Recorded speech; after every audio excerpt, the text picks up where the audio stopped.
Embora a sociedade brasileira nunca tenha experimentado um período de tanta liberdade política, o desinteresse pelo assunto é enorme.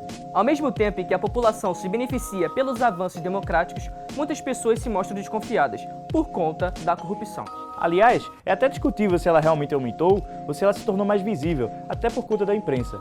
Esquema de bilhões e bilhões de reais em propina foram descobertos pela Lava Jato. A população passou a fiscalizar os seus políticos. Mas será mesmo que, em meio à falta de tanta esperança, a população poderá assumir e redigir o papel de protagonista na democracia?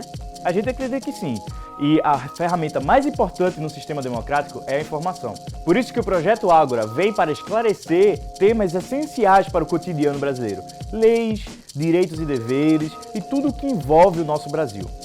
Neste episódio, vamos explorar o senso comum da população sobre temas que afetam o nosso cotidiano e esclarecer o que é o Brasil político.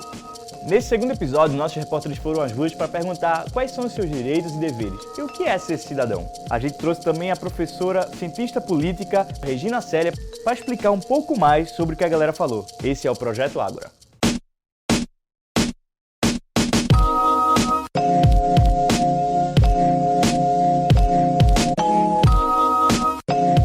Qual a primeira palavra assim, que vem na sua cabeça quando você escuta política? Cara, depende, mas se for falando no Brasil, eu penso em bagunça. Qual assim a solução, na sua opinião, para isso? Cara, a solução para isso, eu acho que eu não tenho assim, a capacidade de dizer qual é a solução total para isso. Mas eu acho que você tem que começar a fazer as coisas conforme as prioridades vão chegando. Por exemplo, a gente está na crise econômica, então a gente tem que reduzir os gastos, por exemplo, entendeu? Mas você tem que reduzir os gastos, mas você não pode deixar de investir em educação ou em saúde, entendeu? Então, acho que depende, tem que focar nisso. O que é política? Política deveria ser a junção.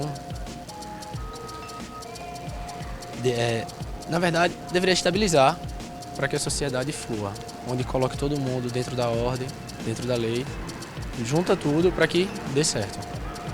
Política não é isso, né? A política, ela é um exercício fundamental para a cidadania, para a prática da cidadania. A política, ela é um momento da razão que se expressa para buscar uma sobrevivência na sociedade de forma estratégica, e essa estratégica nada tem a ver com maquiavelismo, né? Ou com algo maquiavélico.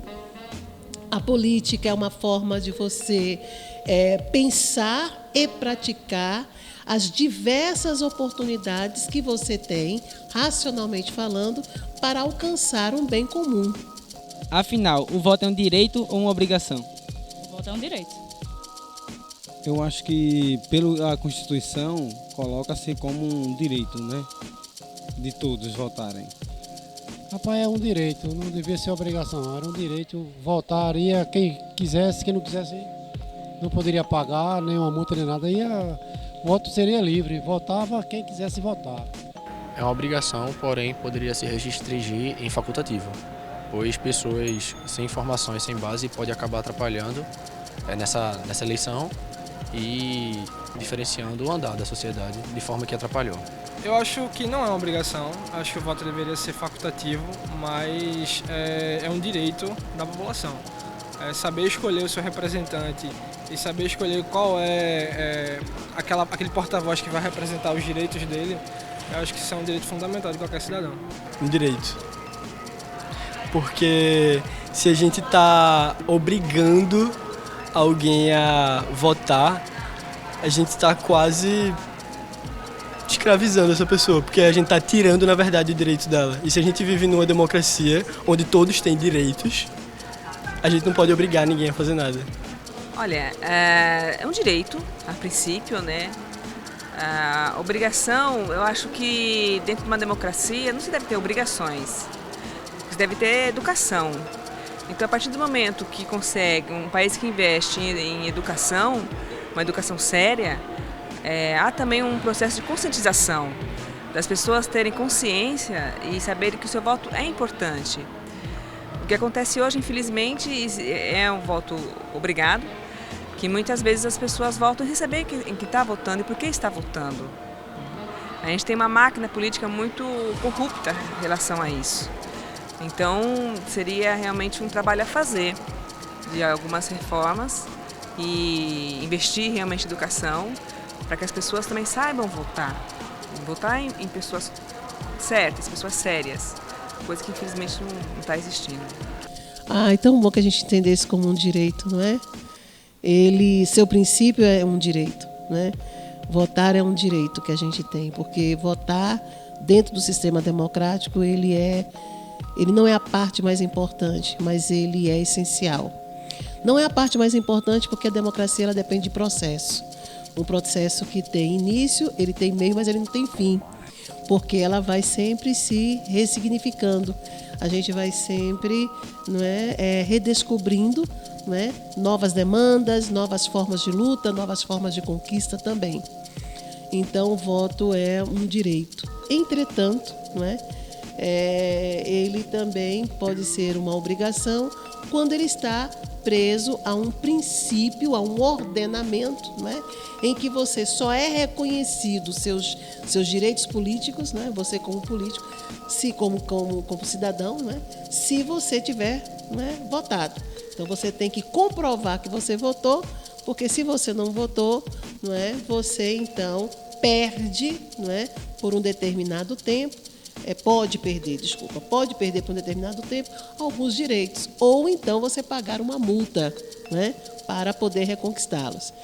E nesse sentido, o voto tendo como essa forma de obrigação, ele às vezes fica despolitizado, porque eu poderia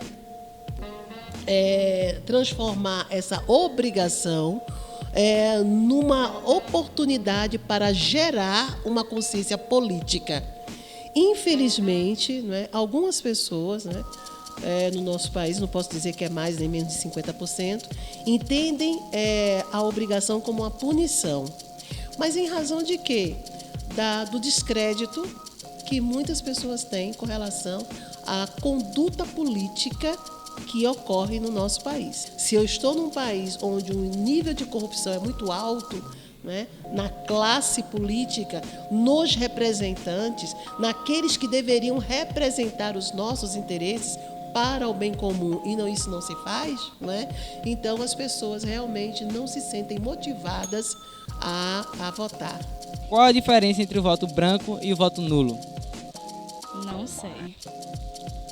Olha, o branco, pelo que eu sei, o branco, ele conta para algum candidato que esteja vencendo, esteja na frente de alguma eleição. E o nulo não, o nulo ele anula o voto, né? Não vai para nenhum. Né? O voto branco é que parece que fica para o governo, e o nulo você vota, perde o seu voto, porque não fica para ninguém, né?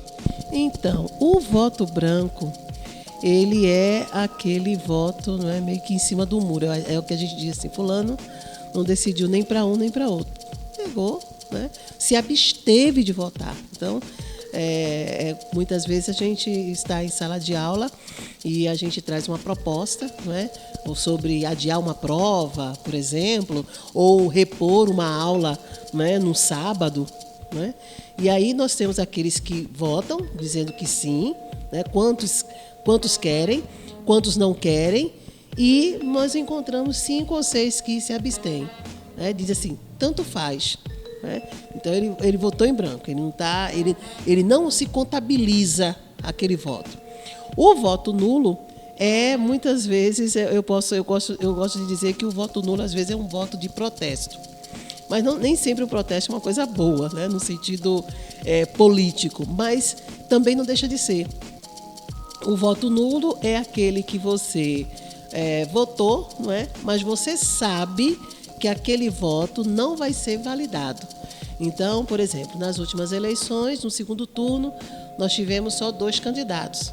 Então, vamos supor que uma pessoa chegou lá, né? Então você tinha 2 números, que eram de 2 candidatos que estavam ali concorrendo. Aí você, no primeiro turno, você votou num candidato e aquele candidato está fora do segundo turno. Então, você vai lá e coloca, né, vota na mesma pessoa que você votou no outro, mas ela não está ali. Então, você anulou o seu voto. né? Então o seu voto ele não tem peso ali. O voto branco, dependendo da proporcionalidade, né? Dependendo da forma como está ali na disputa, ele pode, né, ser somado, ele pode ser agregado para aquele que está ganhando, né? Então, muitas vezes, esse voto em branco, ele é um voto político e é um voto também muito arriscado, né? Porque se você não votou, então tanto faz se você vai tomar água ou café. Você vai, né? De alguma maneira, você vai favorecer aquele, né, que estiver à frente da disputa. Então, qual a importância desse projeto Ágora? Olha, eu estou percebendo que esse projeto ele é muito importante. Ele é importante porque hoje, num contexto tão desanimador, não é? Ele traz como proposta reanimar, através da população, não é? do cidadão, da cidadã e do cidadão comum, não é? Despertar o interesse pela política. Como que a gente faz esse despertamento, né? Levando as pessoas a compreender o seguinte: o vereador é o político que está mais próximo de você. E se você não tem uma rua calçada, você não tem uma rua que é bem iluminada, você não tem um saneamento básico, na sua comunidade não tem uma praça, você não consegue ter acesso a alguns, né, um sistema de transporte, né, com qualidade, você tem a quem você deve recorrer. Você tem lá a Câmara dos Vereadores, não é? Onde você pode ir até lá e reivindicar os seus direitos junto ao vereador. Não importa se aquele vereador ele é ou não do seu partido. No momento em que ele é eleito, ele é vereador de toda a cidade, não é? E não é apenas de um grupo. Se você sente que também está faltando leis para determinados aspectos específicos para o exercício da cidadania, para que possa ter o quê? Para que possa ter um reconhecimento jurídico, é necessário que exista uma lei, então você pode ir a uma Assembleia Legislativa. A gente tem esse acesso à política, mas é necessário também que a gente possa estar junto à política. E estar junto à política não é só conhecer, mas monitorar também a efetividade de uma política e também, logicamente, a efetividade da democracia. Então, quanto mais nós termos, não é, projetos que possam despertar nas pessoas, não é, essa oportunidade de buscar mais informações e fazer com que essas informações saiam da forma, né, do discurso e possa ser implementado ou possa ser materializado, isso é muito bom.